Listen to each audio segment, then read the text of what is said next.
Listo, perfecto. Entonces quiero saber, aquí está el chat habilitado en este inicio. Perfecto. Aquí me están confirmando que se escucha bien. Va a haber un momento en que voy a deshabilitar el chat eh, y es precisamente porque mm, la idea es que no tengamos interrupciones, pero también va a haber un momento en que lo voy a habilitar nuevamente para que todos podamos interactuar un poco, ¿vale? O las personas que de pronto tengan alguna pregunta concreta, pues lo podamos hacer.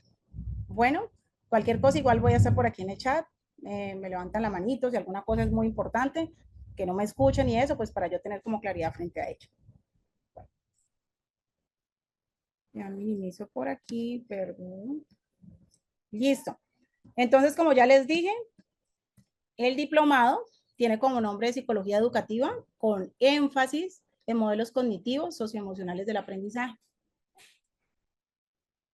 Bueno, vamos a iniciar con el módulo 1. Ahí está una promesa que se les hizo con el diplomado. Ustedes seguramente tendrán el brochure de toda la información del módulo que se les va a compartir. Y pues el día de hoy vamos a iniciar con el módulo 1.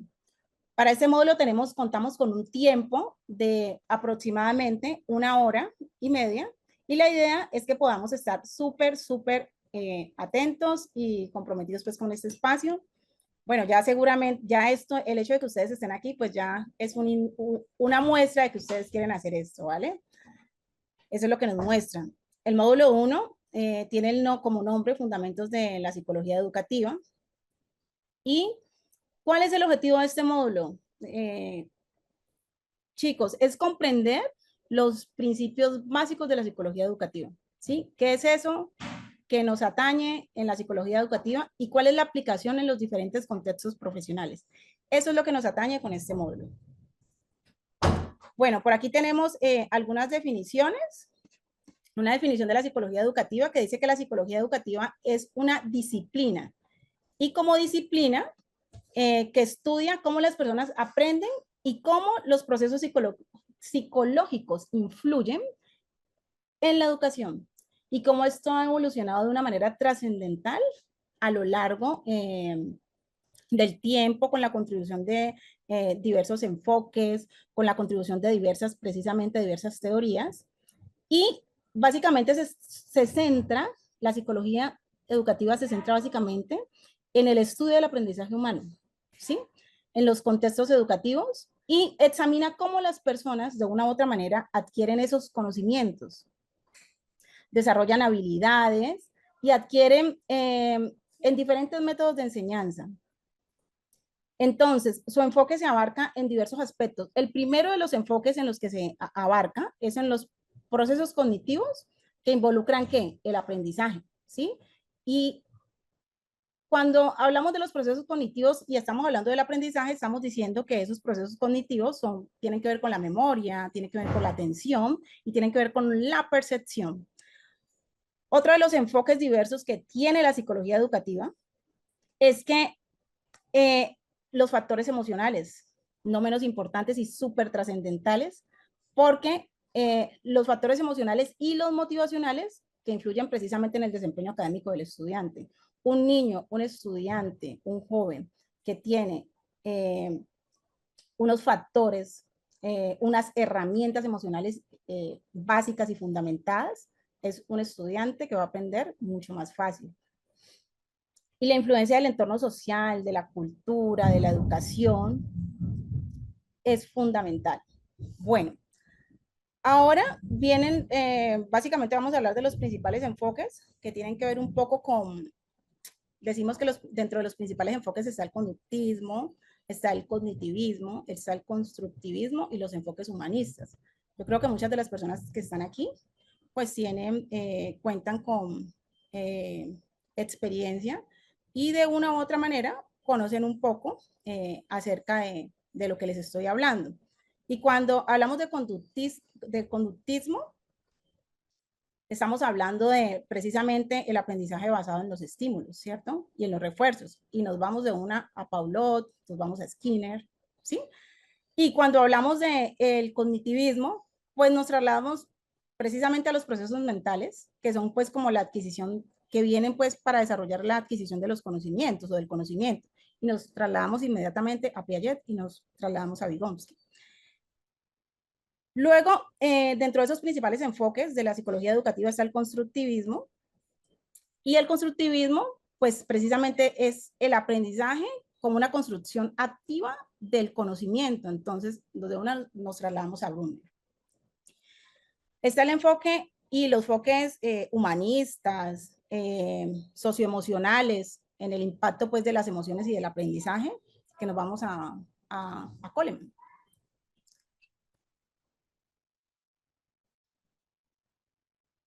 Bueno, luego, y precisamente cuando hablamos nosotros de el conductismo, pues entonces estamos hablando de que el conductismo que se centra básicamente en las conductas, ¿sí?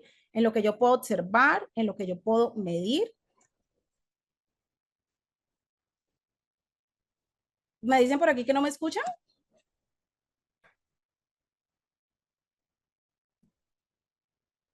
Muchos nuevos mensajes. Profe, se escucha perfecto.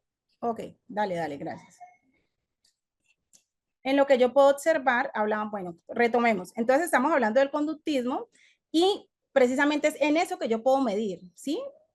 Dejando de lado, pues, como los procesos mentales internos, y los principales exponentes, pues ya lo manifesté. En el conductismo también está Watson, está Pavlov, está Skinner. Y las características principales del conductismo es que el aprendizaje se asocia con estímulos y respuestas, que los refuerzos positivos y negativos se moldean en el comportamiento del estudiante, y el uso de técnicas como el conductismo clásico y el conductismo operante, que esto lo vamos a ver a profundidad en casos prácticos más adelante. Y la aplicación en la educación, pues ustedes saben que cuando si son maestros, lo que tiene que ver con la implementación de sistemas de recompensas para motivar el aprendizaje, ¿sí? Cuando yo hago determinada actividad, pero esa actividad le genera un estímulo positivo al estudiante, porque entonces esa actividad va a redundar en una nota positiva o en una felicitación. Eso es conductismo.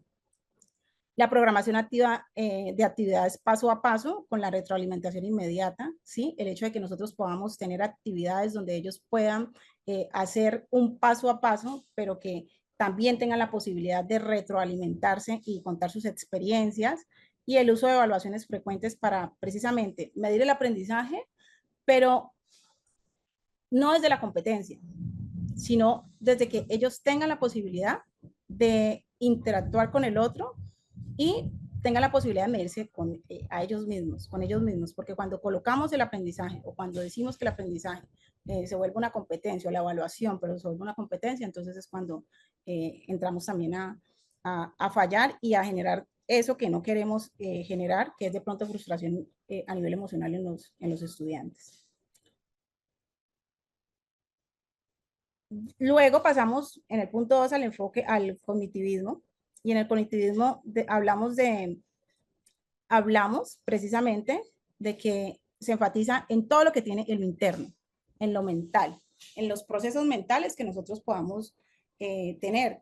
Entonces, como les repetí ahora, entonces está la percepción, entonces está la memoria, entonces está la resolución de problemas y la toma de decisiones. ¿Cómo es que se da eso? ¿Cómo es que se da ese tema de la resolución y la toma de decisiones en las personas? ¿Sí? Y una de las principales características es que el aprendizaje implica un procesamiento activo de la información, ¿sí? Se valora la organización, se valora la estructuración y la recuperación de ese conocimiento, y la importancia pues de esos esquemas mentales y de las estrategias cognitivas pues que pueda tener quien hace la labor de facilitador. Y cuando lo llevamos ya a la aplicación en la educación, nosotros hablamos de el uso de organizadores gráficos para estructurar la información, ¿sí? Cómo yo hago un paso a paso para estructurar la información, o fomento las habilidades de metacognición para que los estudiantes reflexionen sobre su propio aprendizaje, sobre cómo es que están aprendiendo, y obviamente actividades que promuevan la resolución de problemas y la comprensión profunda, es decir, llevarlos a su realidad para que ellos, no solo en la teoría, sino que desde la práctica puedan empezar a trabajar este tipo de aplicabilidad. Y en el constructivismo podemos decir que plantea básicamente que el conocimiento se construye activamente, ¿sí? A partir de las experiencias previas que tiene la persona, que tiene el estudiante y la interacción que tiene precisamente con el entorno. Sus principales características se basan en que el aprendizaje es un proceso activo y significativo, ¿sí? La importancia del contexto social y de la cultura en el aprendizaje, la cultura. Eso que me rodea es muy importante. Y cuando hablamos y si lo llevamos a la aplicación en educación, podemos hablar de que las actividades colaborativas precisamente fomentan son muy importantes para que se dé este tipo. Y el aprendizaje pues basado en proyectos y resolución pacífica de conflictos, que hoy en día muchas instituciones trabajan bajo esas metodologías por proyectos. De esta manera, yo siento que también el aprendizaje basado por proyectos, los muchachos se centran en un proyecto específico y trabajan en él y tienen también unos aprendizajes muy importantes. ¿Y qué hace el docente? Pues es el que actúa como un facilitador, ¿sí? Y guía pues en el aprendizaje. Luego nos vamos a esos enfoques humanistas, y cuando hablamos del enfoque humanista, pues obviamente hacemos énfasis en el desarrollo integral del individuo, ¿sí? Hacemos énfasis en que se consideren las emociones, cómo es que yo me siento, ¿sí? Las necesidades, los intereses, la autorrealización del estudiante.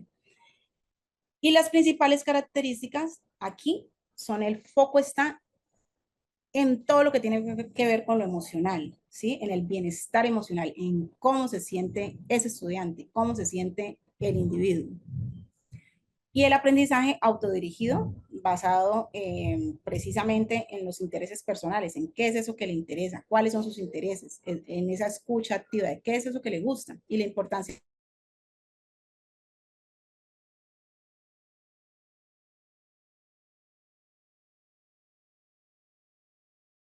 Tiene que ver con la creación de un entorno educativo pues seguro, un entorno educativo motivador, un entorno educativo que le permita al estudiante no sentir miedo de ese facilitador que tiene al lado, sino que pueda ver a ese facilitador como una persona cercana,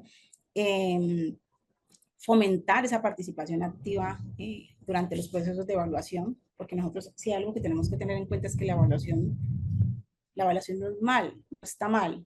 Lo que está de pronto un poco erróneo es la forma en que a veces direccionamos la evaluación, porque cuando uno evalúa también está evaluando precisamente midiendo un tipo de conocimiento, cómo es que los muchachos están aprendiendo. Entonces también hay que estarnos y desvirtuarnos la loca idea que de pronto también nos han metido y es que la evaluación es mala, cuando la evaluación precisamente hace parte de ese proceso de aprendizaje.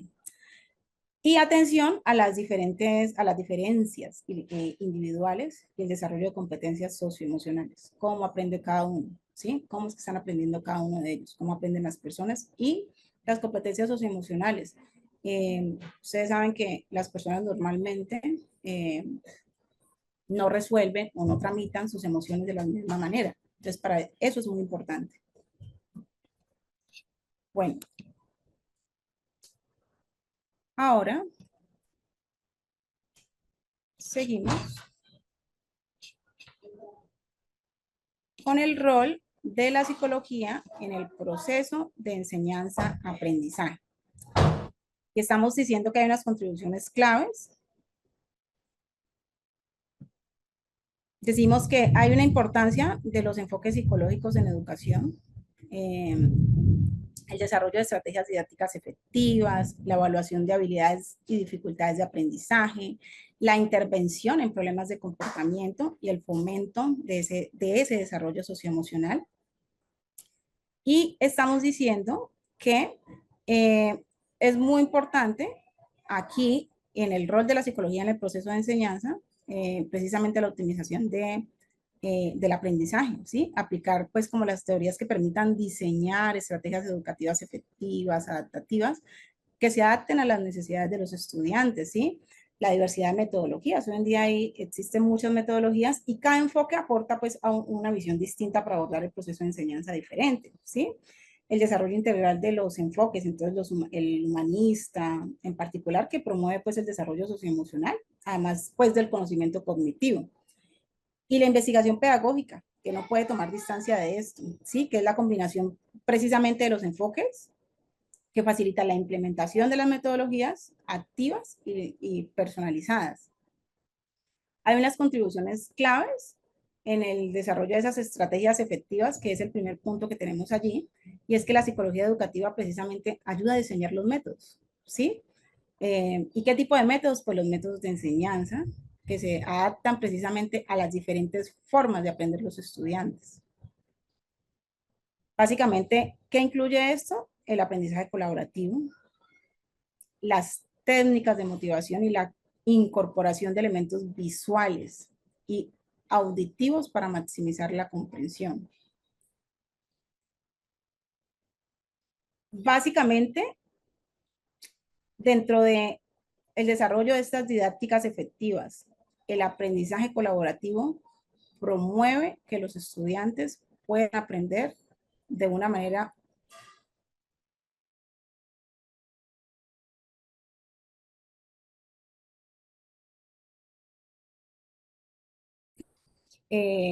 desarrollar el proceso de aprendizaje. Luego tenemos la evaluación de habilidades y dificultades de aprendizaje. ¿Sí? Los psicólogos educativos normalmente pues, se emplean herramientas que tienen que ver con la evaluación para identificar fortalezas y las dificultades del aprendizaje. ¿Sí? Normalmente hay que evaluar para poder identificar cuáles son las fortalezas y las dificultades individuales que tiene cada estudiante. Y esto permite a su vez implementar intervenciones personalizadas precisamente para mejorar, ¿sí? Ese desempeño académico de los estudiantes. Tenemos como tercer punto la intervención en problemas de comportamiento. Y la psicología también se enfoca en la gestión de la conducta dentro del aula, ayudando a los docentes precisamente a implementar estrategias, ¿sí? Para prevenir y manejar situaciones de conflicto, programas de refuerzo positivo y la enseñanza precisamente de habilidades sociales, pues son algunos como esos ejemplos que les puedo dar aquí. Tenemos, y por último, tenemos el fomento del desarrollo socioemocional. Y aquí precisamente se contribuye al desarrollo de habilidades, de esas habilidades socioemocionales, como la empatía, como el manejo de emociones, como la toma de decisiones, como la responsabilidad. Esto, pues obviamente va a crear un ambiente de aprendizaje más inclusivo, ¿sí? Y propicio, pues que le genere, obviamente, bienestar al estudiante.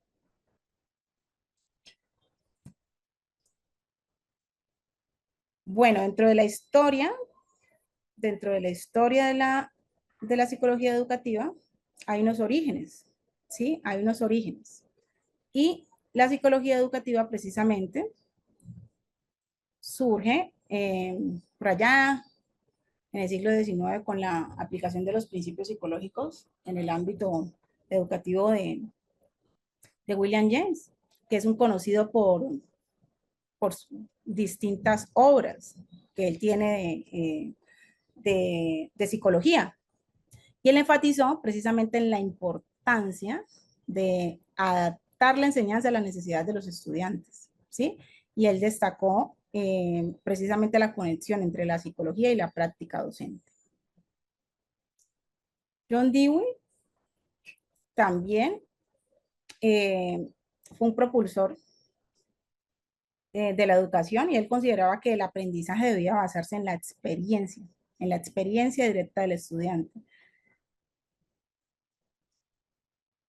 Y esto dio lugar, pues, obviamente a metodologías activas y centradas en el alumno. Es precisamente que hoy tenemos campo precisamente para estas metodologías activas que el mismo Freire también implementó. Y finalmente, Tordick, que él formuló la ley del efecto, ¿sí? Que incluyó, pues, eso lo incluyó en el conductismo. Los comportamientos seguidos de consecuencias positivas tienen mayor probabilidad de repetirse. Es decir, esta era la ley del efecto. cuando un comportamiento seguido tiene unas consecuencias positivas, el estudiante, el niño, el alumno lo va a repetir, ¿sí? Y sus investigaciones precisamente influyeron en eso, en el surgimiento del conductismo y el diseño de evaluaciones educativas. Él decía eso, precisamente, que cuando hay un comportamiento que tiene, que tiene unas consecuencias, es decir, que ese facilitador se dedica a generarles unos efectos positivos al estudiante, pues el estudiante va a tener la posibilidad va a repetir ese comportamiento. Y pues estas tres personas sentaron las bases para entender cómo aprenden las personas. Y es fundamental cuando hablamos de psicología educativa, pues trabajar la historia para nosotros poder entender cómo influyen hoy precisamente en la educación moderna.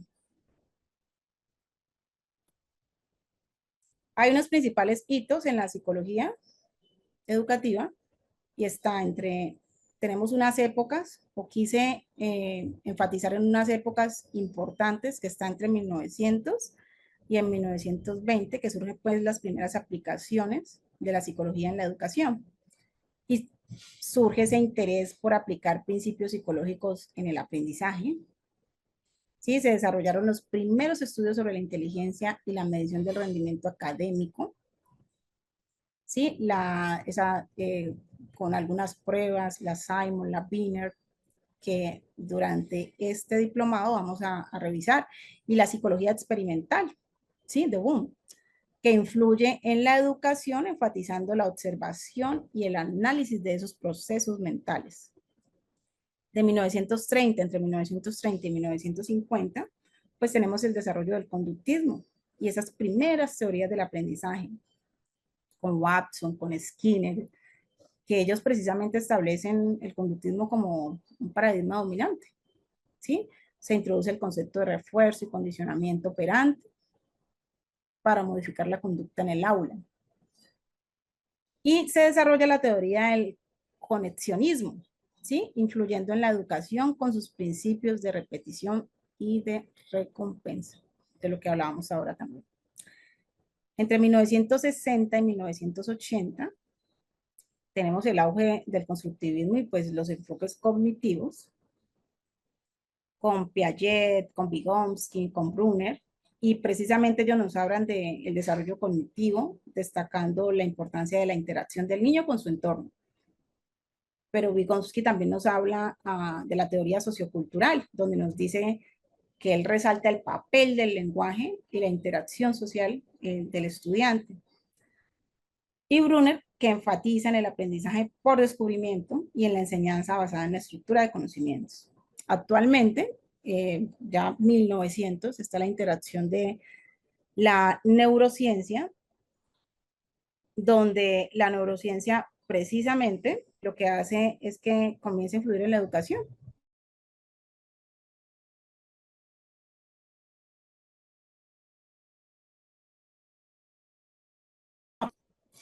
Las tecnologías de la comunicación, las TICs que llegaron a revolucionar la educación y han promovido de una u otra manera el aprendizaje digital interactivo. Y ahí estamos y yo no creo que de ahí salgamos. Tiene que seguir evolucionando ese tema de las comunicaciones en ese sentido. Y se consolidan los enfoques como el aprendizaje basado en los proyectos, que hoy en día está muy en auge, y la educación, sí, promoviendo el aprendizaje y la gamificación para mejorar precisamente la motivación y el rendimiento académico.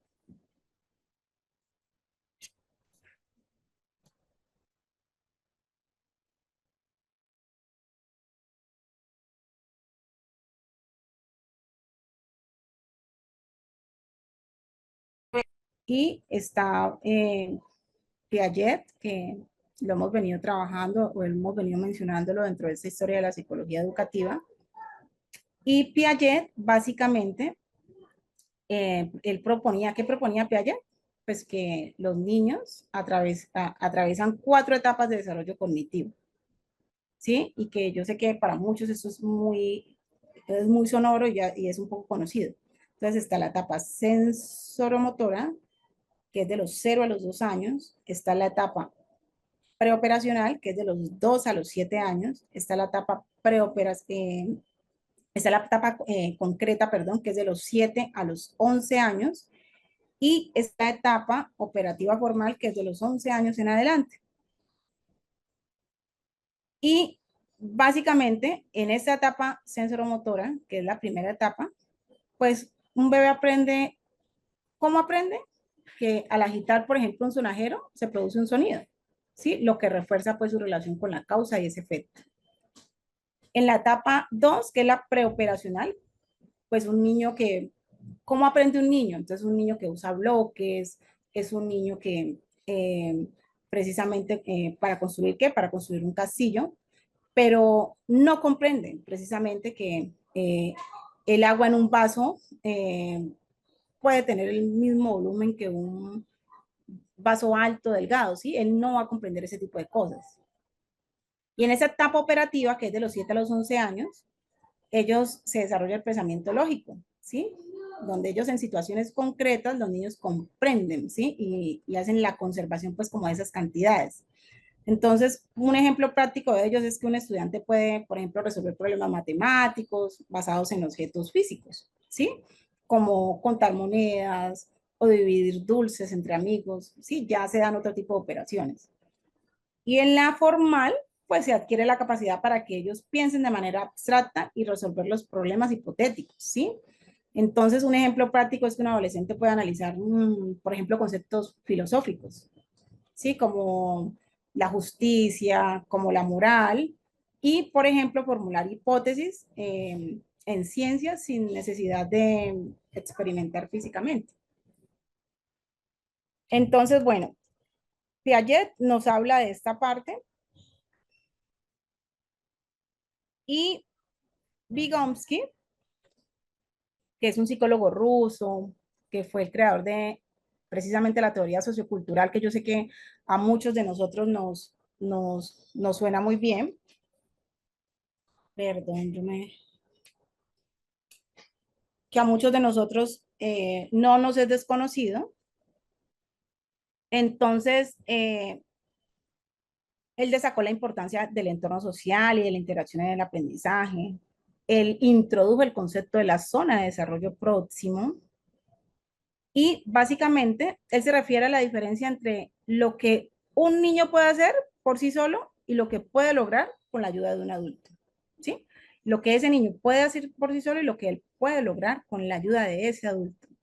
Sí, un niño que aún no sabe leer, por ejemplo, pues que no puede leer completamente, él, pero puede hacerlo con la ayuda de un adulto, ¿sí?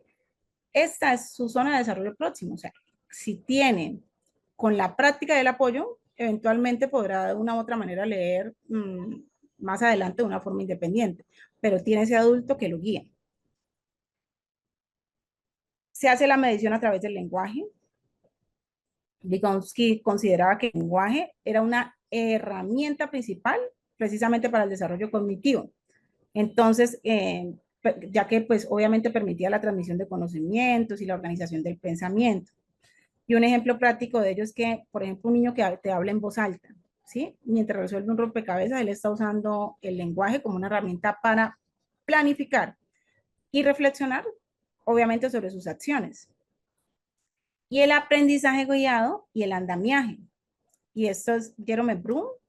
Él está influenciado por Vygotsky, obviamente, y él desarrolló el concepto de andamiaje, ¿sí? Andamiaje, que implicaba que un maestro, ¿sí? O un tutor o un facilitador proporcionar un apoyo temporal para que el estudiante pueda realizar pues una tarea hasta que ya el estudiante pudiera realizar esa tarea por sí mismo, ¿sí?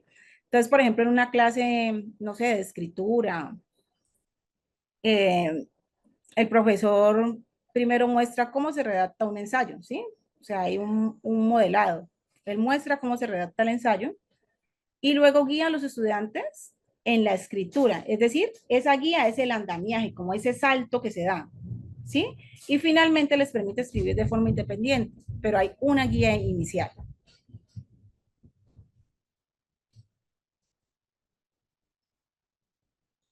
Y tenemos al psicólogo estadounidense Brunner, y él desarrolló la teoría del aprendizaje por descubrimiento.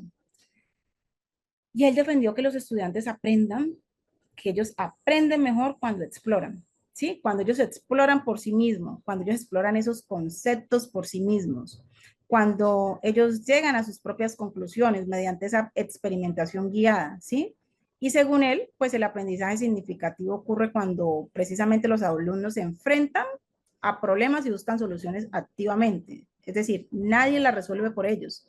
Hay alguien que precisamente los guía, pero son ellos quienes llegan a esas conclusiones.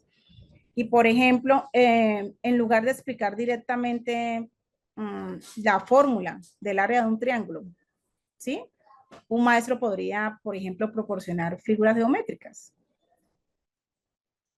y pedir a los estudiantes que describan patrones al dividir diferentes formas de estos triángulos. Es decir, que el estudiante a través de eso que él experimenta, de eso que él explora, perdón, porque aquí estamos hablando de la parte exploratoria, pues pueda llegar a generar sus propias conclusiones. Bueno, aquí hay como un cuadrito comparativo. Quiero hacer un paréntesis y es recordarles, yo alrededor de este diplomado voy a estarles dejando información, voy a estarles recomendando algún material que he logrado recopilar para que las personas que al final estén interesadas en adquirirlo, pues precisamente con los administrativos, con Carlos, puedan adquirirlos. Al final de este módulo,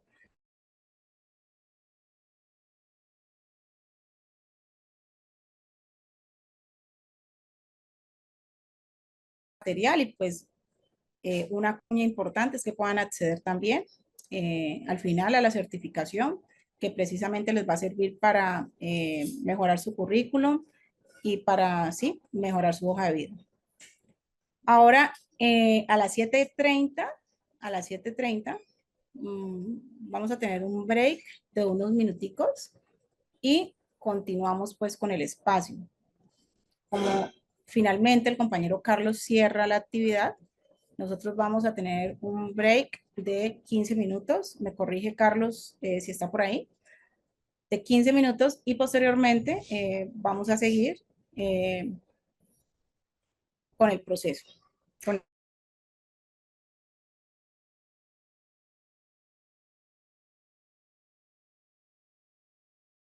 tecnología educativa. Y estamos hablando del aprendizaje como un proceso activo, ¿sí? Miren, el aprendizaje definitivamente no es un proceso pasivo. Los estudiantes no simplemente reciben información, ellos hacen parte de una construcción activa, ¿sí? De ese conocimiento. Y esta perspectiva obviamente fue defendida por Piaget, por todos estos exponentes que hemos visto, por Vygotsky, porque ellos sostienen que los estudiantes aprenden mejor cuando interactúan con su entorno, ¿sí? Y exploran nuevas ideas y significados a partir de todas esas experiencias previas que se tienen. Una de las características, una de las características más importantes que tienen los estudiantes o que tienen esta parte es que está la exploración y la experimentación y el aprendizaje activo lo que hace, enfatiza en la importancia de la curiosidad, ¿sí? Activa la curiosidad y la experimentación. Los alumnos deben interactuar, los alumnos deben hacerse preguntas, deben interactuar con su entorno, deben buscar respuestas a través de la observación y precisamente del análisis. Y un ejemplo, un niño que aprende matemáticas manipulando bloques. Cuando él hace esa construcción del bloque, él interactúa con su entorno, ¿sí? Porque él se hace preguntas y busca respuestas a través de esa observación y ese análisis, ¿sí? Otro punto es la resolución de problemas. Y el aprendizaje obviamente se fortalece, ese aprendizaje activo se fortalece cuando los estudiantes se enfrentan pues los desafíos, cuando buscan soluciones por sí mismos, cuando resuelvan problemas Porque esto qué? Eso estimula el pensamiento crítico, eso fomenta la autonomía eh, y en el aprendizaje. Les voy a dar un ejemplo. Un niño que en una clase de historia, en lugar simplemente de leerla, por decir cualquier cosa, la Revolución Francesa, mm, los alumnos, además de eso, puedan analizar ese documento histórico y lo puedan debatir sobre las causas y sobre las consecuencias de ese evento, ahí el niño está fortaleciendo la resolución de problemas y está enfrentando esos desafíos. La conexión con experiencias previas, ¿sí? El aprendizaje activo precisamente es eso, ¿sí? Ese aprendizaje activo que revoluciona la manera en que se aprende. Porque el aprendizaje significativo, ahí es donde viene esa palabrita significativo, ocurre cuando los nuevos conocimientos se relacionan entre sí, ¿sí? Cuando hay unos conocimientos, perdón, que ya se saben, pero que facilita la comprensión de nueva información. ¿Y a qué nos referimos con esto? En lo práctico. Un estudiante que, por ejemplo, aprende sobre la fotosíntesis, ¿sí? Entonces se relaciona con lo que los estudiantes, eso ya, pues, y lo relaciona con lo que él ya sabe, ¿cierto?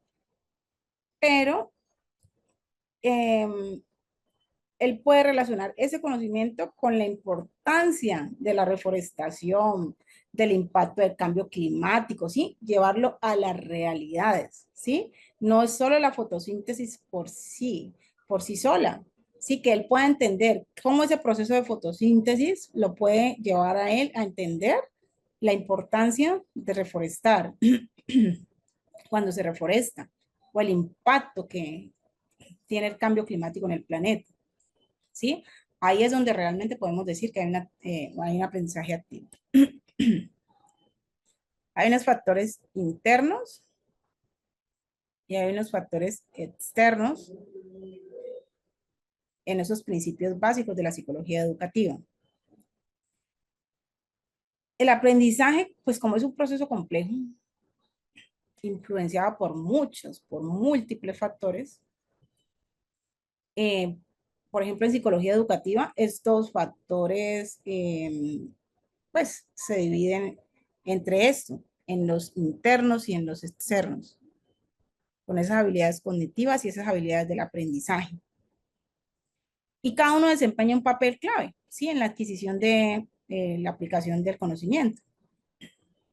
Dentro de los internos que están las habilidades cognitivas, la motivación, que están las emociones y está el estilo de aprendizaje, pues esas habilidades cognitivas y de cómo es que aprende cada estudiante determinan la manera en que un individuo procesa y retiene y utiliza la información. Y dentro de esos factores externos que están el ambiente de aprendizaje, la metodología del docente, la interacción social y esos recursos educativos, pues precisamente facilitan esos factores, lo que hacen es que o facilitan o dificultan el aprendizaje, según el contexto en el que se desarrolla el estudiante, en el contexto en el que esté el estudiante, o se facilita o definitivamente se trunca el aprendizaje. Ahora pasamos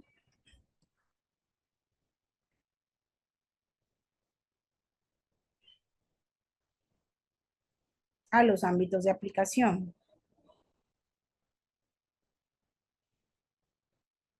Y en los ámbitos de aplicación, pues tenemos obviamente la psicología educativa. En la psicología educativa, pues están el diseño de estrategias de enseñanza,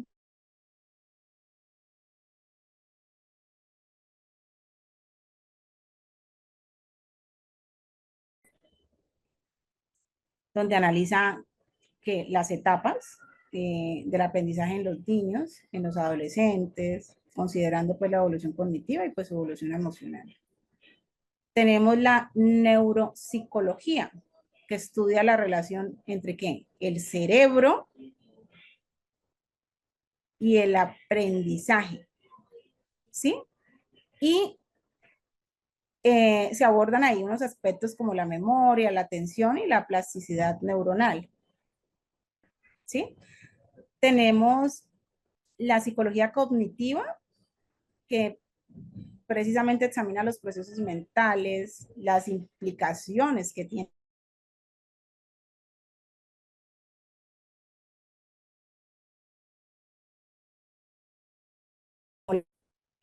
Y está la psicología social, que es toda la que usted o la que el estudiante tiene influenciada dentro del entorno, dentro de su entorno de aprendizaje, donde analice la influencia del entorno, de la cultura, de la interacción social, ¿sí? En la forma en que los individuos aprenden, ¿sí? Y desarrollan pues sus habilidades. Y la psicología educativa, la psicología del desarrollo, la neuropsicología, la psicología cognitiva y la psicología social, cada una de ellas básicamente contribuye a una comprensión, ¿sí? Más profunda del aprendizaje y permite la aplicación de esas estrategias eficaces para optimizar ¿qué? La enseñanza.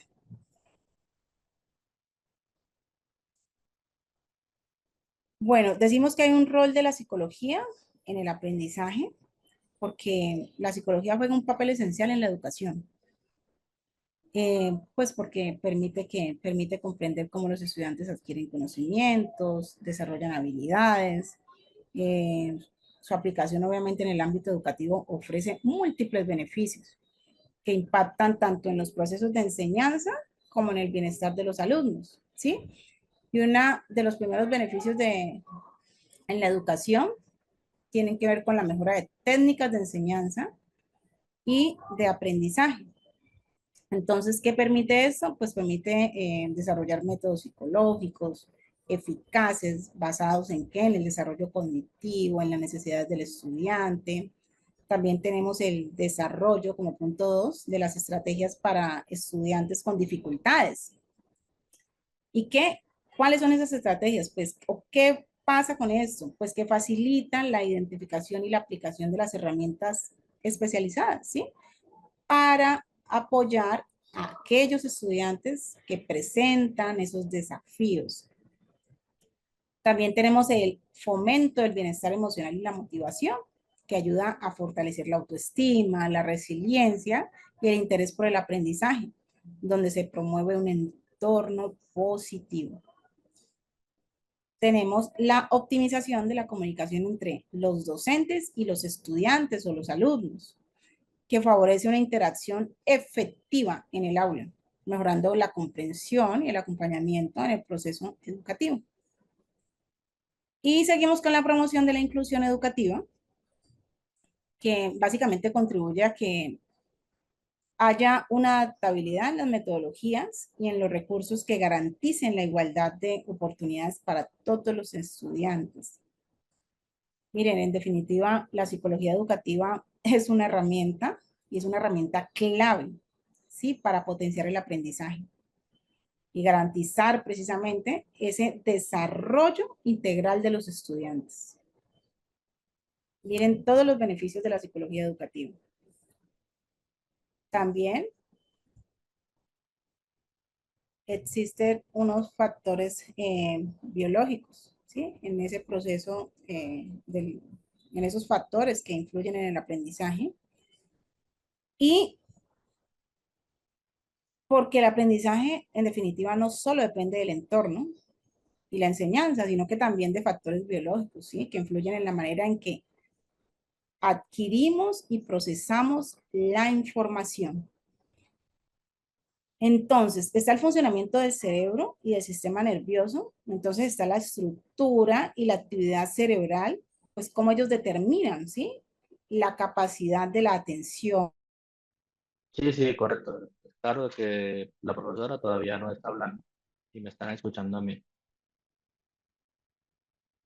Hable, profe, ahí, que ya veo que desactivó el micrófono. Profe, Me está desconectando esta vaina. Y ya voy a la mitad de la clase. No sé Ya, qué ya, hago. ya. Ya te escuchamos. Date tú. Ahí te escuchamos.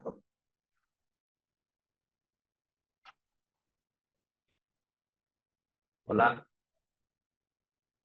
Listo, hola, aquí Ya te estoy. conecté lo mío. Listo, dale. ¿Ya? Profe, seguimos derecho hasta las 8, listo. Yo ya Listo, cierro. sí, perfecto. Sí, ya lo leí. Ya, y en este preciso momento lo leí con este break. Qué pena con ustedes. Listo, Bueno, dale. entonces, Puedes seguir. bueno, hablábamos entonces que de esos factores biológicos y que hay una en el punto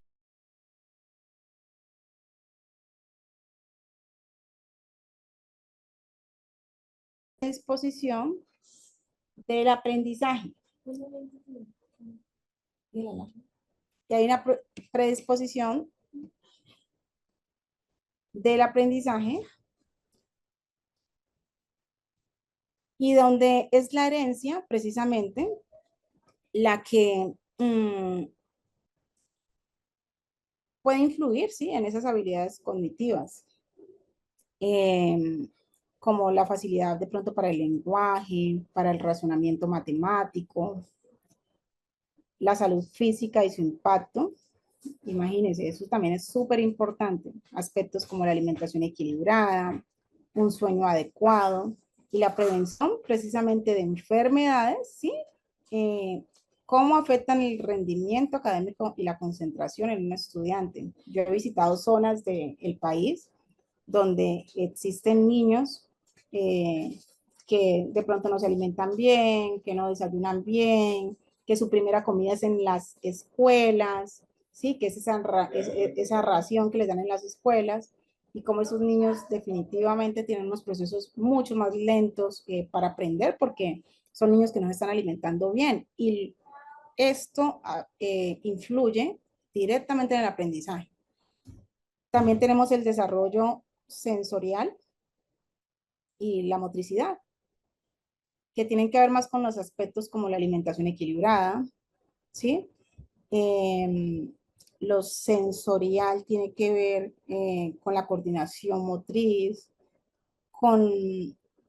Y esa coordinación motriz que se da precisamente en esos primeros años de aprendizaje, facilitando de una u otra manera la exploración del entorno y la adquisición precisamente de nuevas eh, habilidades. Carlos pregunta, cuando yo me desconecto, ¿se deja de grabar o sigue grabando? No, ahí estamos grabando. Listo, listo. Bueno, seguimos.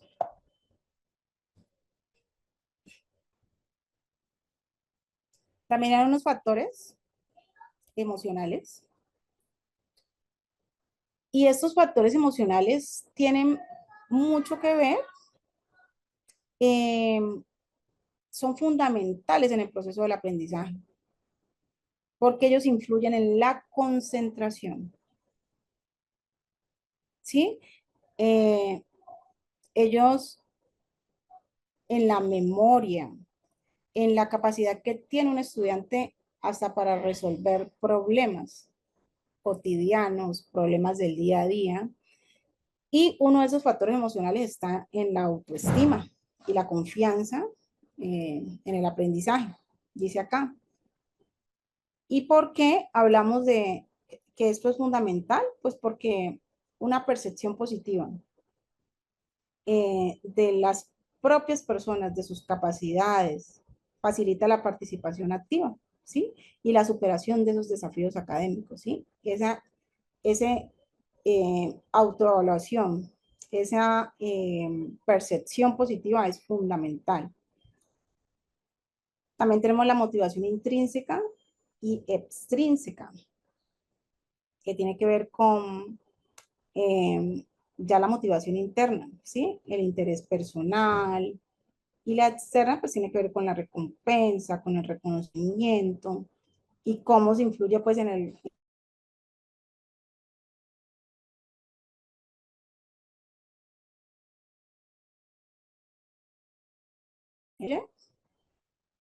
ese reconocimiento ante nuevas tareas.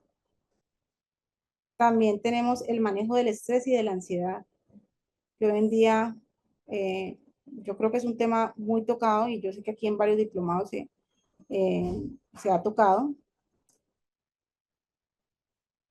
Tiene esas herramientas que le puedan brindar a uno auxilios, de primeros auxilios psicológicos, porque sé que hay una colega que pudo trabajar esto. Y el estrés y la ansiedad es fundamental. El manejo de esto es fundamental porque hay un alto nivel de estrés, puede precisamente afectar negativamente la retención de la información. Y la toma de decisiones, mientras que si hay unas estrategias de regulación emocional, pues favorecen un aprendizaje más efectivo. Está también el impacto de experiencias emocionales en la memoria y el rendimiento. Y esto es que las emociones intensas pueden fortalecer o dificultar la consolidación del conocimiento. ¿Sí? Dependiendo de la naturaleza, dependiendo de esa experiencia, ¿sí? Cómo se dan estas situaciones y estos factores emocionales.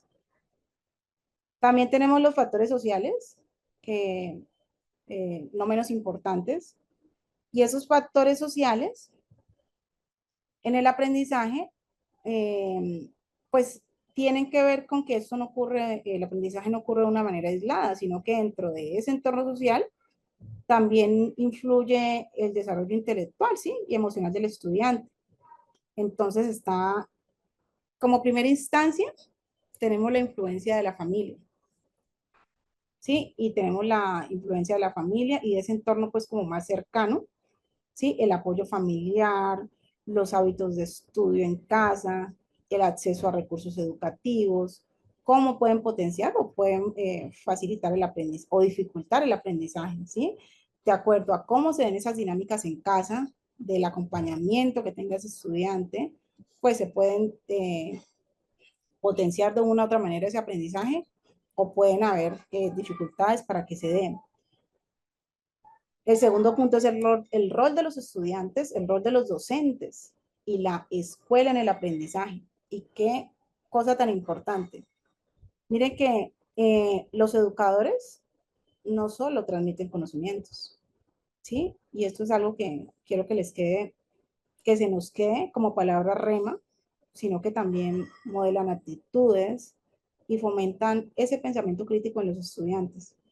Yo creo que cada uno de nosotros allí donde está, podemos analizar de una u otra manera lo que yo les estoy diciendo y lo podemos llevar a experiencias de vida que, pues, que tengamos entonces, o que hayamos ya vivido. Entonces, por ejemplo, hay docentes que han marcado nuestra vida de una manera positiva, de una manera muy influyente, positivamente, y hay docentes que definitivamente nosotros no queremos volver a saber nada de ellos. Y es precisamente por esas experiencias que vivimos con ellos. Entonces, un docente puede influir positivamente para que un estudiante pueda aprender o puede definitivamente truncar también el aprendizaje. Piensen en todas esas situaciones que de pronto vivieron de niños o de adultos también, con docentes que no conectaban con ustedes como estudiantes, como niños, sino que también, porque hay docentes que hacen daño. Entonces, si aquí en este grupo también hay docentes, también es la invitación a eso, ¿no? Cómo nosotros también podemos hacer ese análisis. Bueno, ¿y cómo está interactuando con ese niño? Luego pasamos a la interacción con compañeros y el aprendizaje colaborativo. Y aquí hablamos que la colaboración y el trabajo en equipo, pues precisamente fortalecen esas habilidades sociales, ¿sí? Refuerzan el conocimiento y favorecen la resolución pacífica de conflictos, de problemas en conjunto, porque cuando un estudiante tiene dificultades para relacionarse, pues es donde más se tiene que relacionar, ¿sí?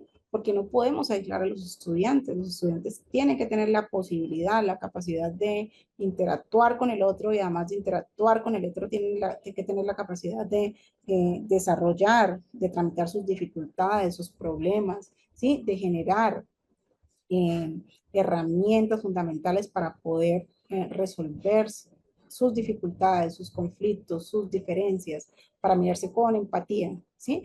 Entonces, esa interacción entre estudiantes es fundamental Y cuando existen esas dificultades, nosotros no podemos entrar simplemente a alejar al otro o a alejar al niño que de pronto está generando algún tipo de situación conflictiva, sino entrar a conectar con ese niño y empezar a analizar todo eso, pues esto que hemos hablado, qué influencia, qué factores están influyendo en su comportamiento, si son precisamente esos factores emocionales o si hay, por el contrario, un factor biológico, ¿sí? O qué está pasando en ese ejercicio de interrelación del niño, ¿sí? Empezar a trabajar toda esa parte.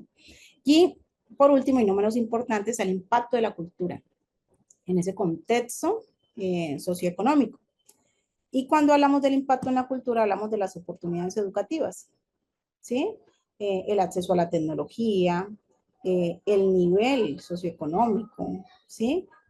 Todo esto puede influir en la calidad y en la equidad, precisamente del aprendizaje.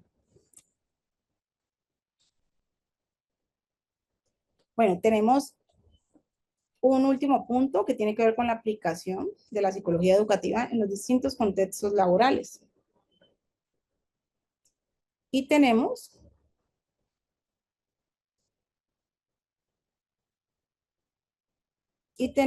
que la psicología educativa en instituciones educativas tiene que ver con la formación y el asesoramiento que se le da a los docentes. Hoy en día casi que todo colegio tiene un psicólogo educativo, un orientador escolar, un docente de apoyo y normalmente estos profesionales son profesionales eh, que tienen que ver con las humanidades, son psicólogos, son trabajadores sociales, ¿sí? Son personas idóneas para desarrollar estas funciones. La implementación de estrategias de enseñanza eficaces, ¿sí? La atención a la diversidad y a la adaptación de materiales, ¿sí? Lo que hablábamos, cómo desde cada una de esas teorías nosotros podemos empezar a generar una adaptación a ese niño que es distinto y que aprende diferente y cómo podemos adaptar esos materiales. Miren, por ejemplo, hay una metodología, una estrategia metodológica que se llama Escuela Nueva en las aulas multigrado, donde un solo docente es quien imparte o hace el ejercicio de facilitación del conocimiento a los estudiantes. ¿Y qué pasa? Pues precisamente se los hablo para hablarles de esa diversidad y adaptación de materiales. Es un docente que está en un misma aula de clases con estudiantes de distintos grados, normalmente en la ruralidad, y tiene que adaptar esas guías, porque normalmente se trabaja con guías escolares, entonces está adaptando materiales a la necesidad de cada uno de esos estudiantes. Porque si bien es cierto, hay unas guías, pues estas guías tienen que adaptarse a esa manera en que el estudiante aprende, a esa manera en que el estudiante memoriza, a esa manera en que el estudiante retiene la información. Para los que no han, de pronto que no hayan escuchado lo que tiene que ver con la metodología con la escuela nueva, yo les voy a dejar un material muy importante sobre esto. Yo estoy trabajando mi tesis doctoral en esta área y me parecería importante como que ustedes puedan tener conocimiento de ello, porque no solo se aplica en contextos rurales o en aulas multigrado, aunque su esencia inicial es esa, también pueden adaptarlos porque hay unas estrategias muy importantes dentro de precisamente la escuela nueva que les pueden servir a ustedes en sus diferentes ámbitos de enseñanza. Está el desarrollo de programas para mejorar la motivación y el rendimiento de los estudiantes. También les voy a dejar unos lincitos donde pueden entrar y revisar, ¿sí? Programas que les puedan también a ustedes dar ideas para generar esa motivación y rendimiento de los estudiantes, porque yo sé que como docentes en ocasiones, uno de los retos más grandes es lograr que nuestros estudiantes estén motivados, porque en ocasiones, sí, no tenemos días tan chéveres y a veces los mismos docentes también no tienen esa motivación, porque ese día a día, porque la rutina, bueno, por tantas situaciones, por las situaciones de familia, personales, se nos acaba la motivación. Pero es importante que nosotros como docentes podamos generar esas herramientas para que el estudiante siga motivado, nosotros como docentes también, y el estudiante, y eso redunde en el estudiante en su rendimiento académico. En las empresas y en las organizaciones, pues tenemos el desarrollo de programas de capacitación y formación. Esos programas de capacitación y formación son fundamentales para los estudiantes porque les permiten precisamente, primero, formarse y segundo, tener la posibilidad de empezar a aplicar esas herramientas en eso que están aprendiendo dentro de su vida personal y familiar. ¿Sí? Cómo podemos dentro de las empresas, se ven tantos temas que tienen que ver con la resolución de conflictos, que tienen que ver con la comunicación, ¿sí? Cómo esos programas de capacitación desde la psicología educativa pueden entrar a ser fundamentales. Las estrategias para mejorar el aprendizaje organizacional, ¿sí? La aplicación de teorías de aprendizaje en la gestión del talento humano. Por ejemplo, hay una estrategia muy bonita que se utiliza mucho o que yo he venido trabajando, la que se llama la arteterapia, y cómo nosotros a través de la arteterapia hemos podido trabajar en distintas organizaciones en todo ese tema de la gestión del talento humano, en la gestión emocional, en cómo podemos equilibrar esos grupos de trabajo tan disímiles, tan distintos en sus comportamientos, en sus aptitudes, como a través también de la arteterapia, ellos pueden empezar a confrontarse también un poco más, a hacer ese análisis introspectivo y a trabajar en ellos mismos. Bueno, les estoy hablando simplemente también de otras estrategias y de otras formas y de otras alternativas. Y la mejora, y la evaluación como una mejora del desempeño laboral. Yo soy una convencida de que la evaluación precisamente ayuda para poder entender cómo, cómo está el desempeño, y no solo laboral, sino académico, cómo está el otro, ¿sí? Cuando yo estoy evaluando, estoy preguntando, quiero saber, quiero conocer, pero no la evaluación que daña, no la evaluación que minimiza, sino la evaluación que potencia. Bueno, la psicología educativa en el ámbito de la salud, ¿sí? La capacitación del personal médico, en habilidades comunicativas. Yo creo que todos hemos tenido alguna experiencia no tan favorable o no tan agradable alguna vez con algún personal médico, porque no son empáticos, porque no generan contacto visual con las personas, porque en muchas ocasiones ni siquiera ellos tienen idea de cómo tratar al otro, ¿sí? Cómo tratarme a mí como usuaria. Entonces yo creo que todos de una u otra manera hemos tenido alguna dificultad con este tipo de personas y cómo hoy en día estas entidades se preocupan, sacan esos espacios para que eh, los profesionales puedan tener empatía, para que los profesionales puedan tener esa cercanía con el personal, con el cliente, con el paciente y puedan realmente generar una conexión, ¿sí? De respeto, de profesionalismo, de amabilidad y de pronto cerrar como tantas brechas que históricamente se han venido dando con el personal de la salud. Las estrategias para mejorar en la educación en la salud, ¿sí? Entonces,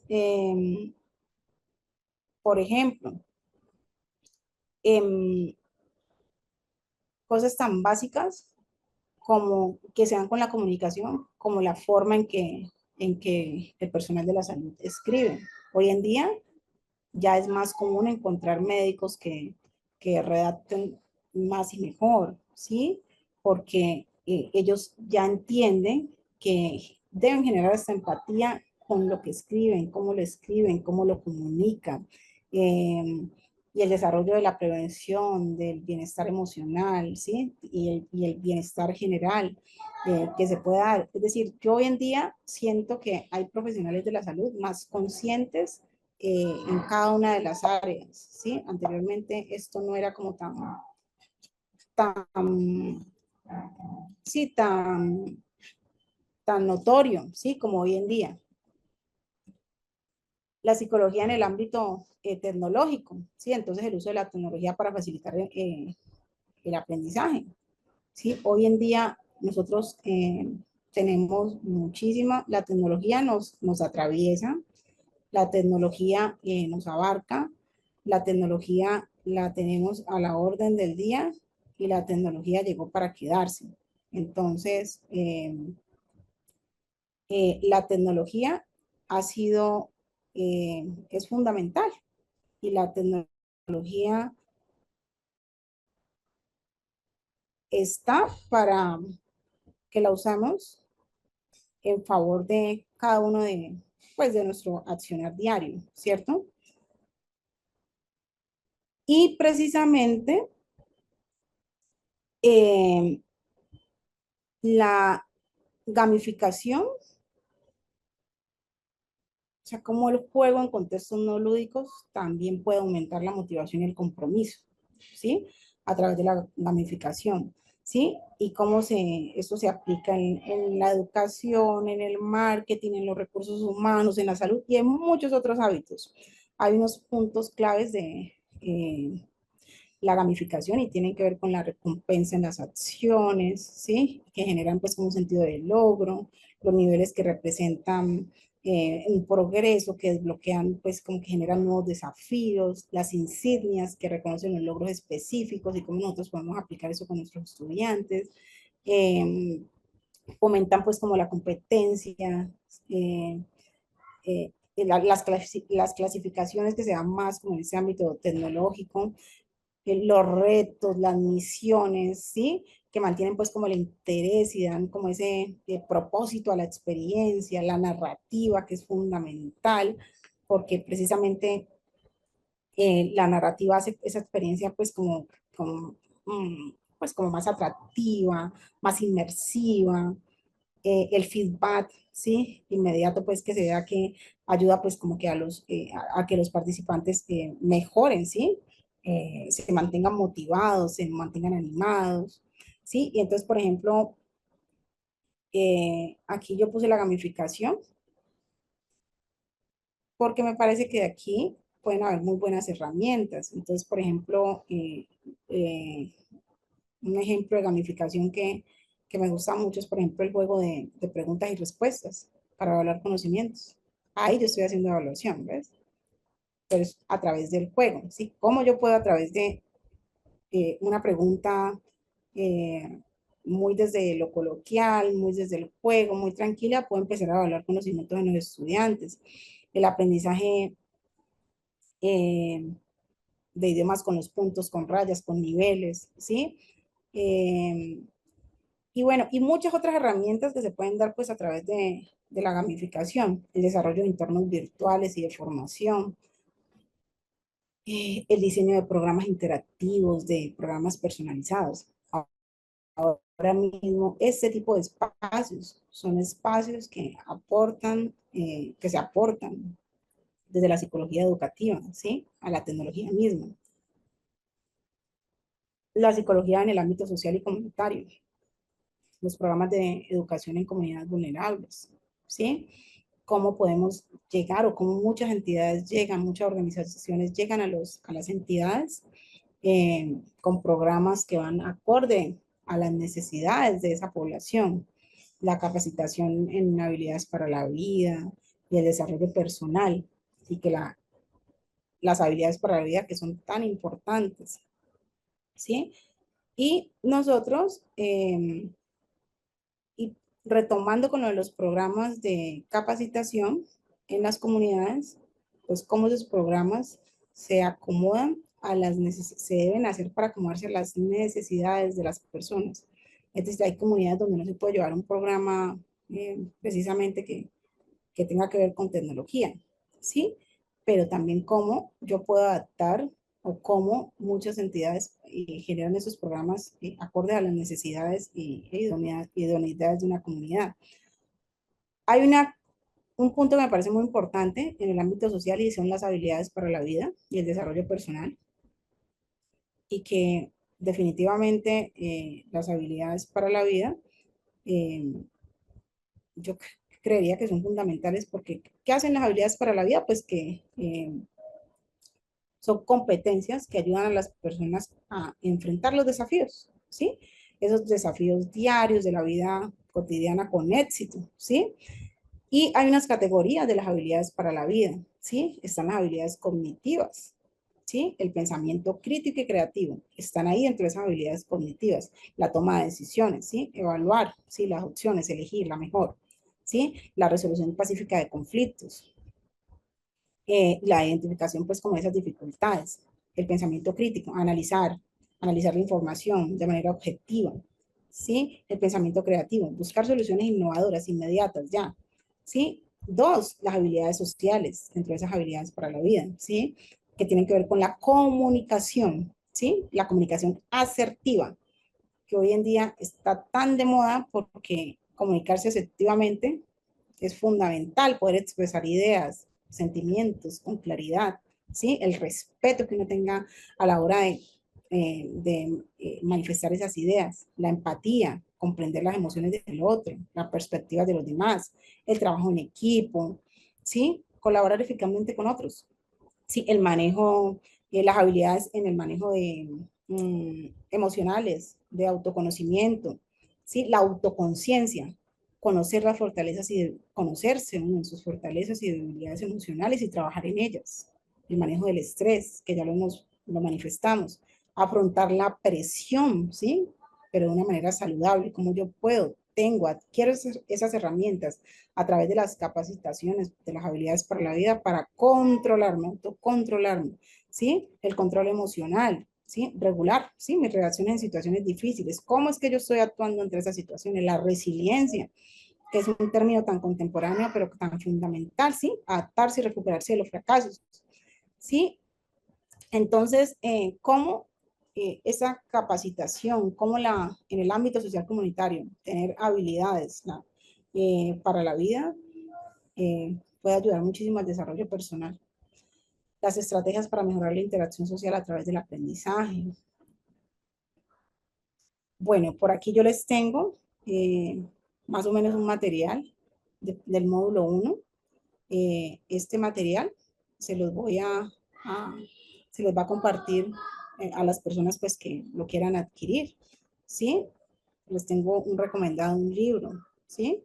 Un libro que ofrece pues como información eh, precisa y actualizada de los fundamentos de la psicología educativa. Les tengo un artículo que también les busqué que me parece muy importante, donde se habla de los principios básicos de la psicología educativa, un manual y unos links, videos, más de 30 videos que he ido recopilando pues a lo largo de este tiempo, para que ustedes dentro de sus intereses puedan irlos revisando y leyendo. Bueno, y finalmente, eh, quiero pedirles un favor. Vamos a mirar, vamos a seguir las instrucciones. Vamos a reflexionar un poco sobre ese aprendizaje. Observen la siguiente imagen con los principales factores que influyen en el aprendizaje. Reflexiona sobre cuáles de estos aspectos impactan más en tu forma de aprender y escribe una breve conclusión de cómo podrías mejorar ese proceso de aprendizaje. Miren, yo aquí les coloco la imagen. Básicamente, esto es un tema muy desde lo personal.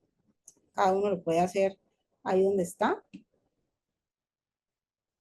Y la idea es que podamos analizar eso que yo les estoy diciendo, que podamos observarnos, observar la imagen y mirar cuáles son esos factores que influyen en el aprendizaje y reflexionar cómo esto influye también en la forma en que usted aprende, en que yo aprendo, en que cada uno de nosotros aprende, y por qué no reflexionar un poco en la forma en que ese estudiante que lo tenemos siempre en memoria y que lo tenemos allí está aprendiendo.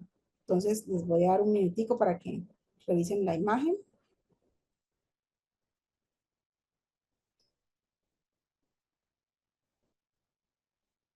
Y como estamos, no sé cómo estamos de tiempo, pero bueno, tenemos ahí ya poco tiempo, pero esto es más bien como para reflexionar. ¿Qué nos muestra esta imagen? Pues el proceso de aprendizaje de los estudiantes, ¿sí?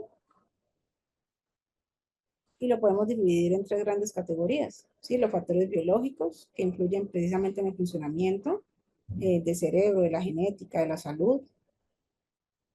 Entonces, cómo está la alimentación, cómo duermen, el sueño, el desarrollo sensorial, motor, ¿sí? Las experiencias, los factores emocionales, la autoestima, la motivación, ¿sí? Ustedes allí los van viendo, la motivación, dónde está el corazoncito, el manejo del estrés, de la ansiedad, ¿sí? Así como las experiencias emocionales, cómo esto puede afectar el rendimiento académico. Y los factores sociales, que también están ahí en la imagen, cuando interactúo con el otro, en el entorno familiar, el rol de los docentes, de la escuela, ¿sí? La interacción con los compañeros, con el contexto socioeconómico, y cómo puede potenciar o obviamente dificultar pues como el aprendizaje. Miren, a lo largo de estos años hay algo que, una actividad que a mí me parece muy importante que los estudiantes, niños, jóvenes, adolescentes puedan hacer, y es el hecho de que puedan tejer. Cómo a través del tejido yo me confronto con mi realidad y puedo empezar también a analizar cómo estoy tejiendo relaciones, ¿sí? A niños, jóvenes y adolescentes que no les gusta tejer, y por el contrario, hay jóvenes y niños y adolescentes que se conectan mucho con el tejido, con tejer, ¿sí? El hecho de tejer, de aprender a esa motricidad fina, ¿sí? Cómo eso influye en esos factores, en esas relaciones, en cómo yo me estoy relacionando. Entonces, de manera personal, mis hijos deben aprender a tejer y mis hijos deben empezar a confrontarse en cómo se están relacionando con sus compañeros, en cómo se están relacionando con sus amigos, en cómo se están relacionando con sus primos, con su mamá, con su papá, ¿sí? En cómo se están relacionando entre ellos como hermanos, ¿sí? Con ellos mismos, ¿sí? Porque el tejido lo que hace es confrontar, ¿sí? Confrontar cómo es que están interactuando con el otro.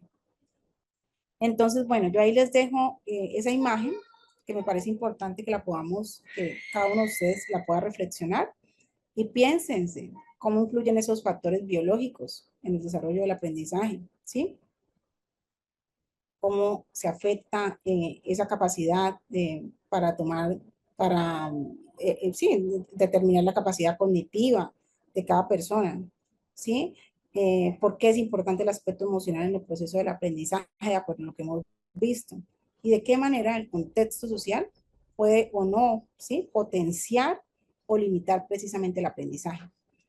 Bueno, yo creo que por ahora podemos dejar aquí este módulo 1. Y bueno, les agradezco enormemente. No sé si Carlos sigue aquí conectado, pero la idea es que él pueda seguir avanzando. Si se pueden tomar Hola, un... profe, sí, claro, aquí estoy. Listo, si pueden tomar un screenshot de esa imagen y analizarlo a la luz de las preguntas que yo les estoy dejando, me parecería importante, porque me parece fundamental que también nos empecemos no solo a cuestionar un poco cómo está aprendiendo el niño, cómo está aprendiendo ese estudiante, sino también cómo aprendo yo y cómo yo puedo también hacer un análisis introspectivo de esa manera en que estoy aprendiendo y cómo estoy confrontando eso con mis realidades. Bueno, muchísimas gracias.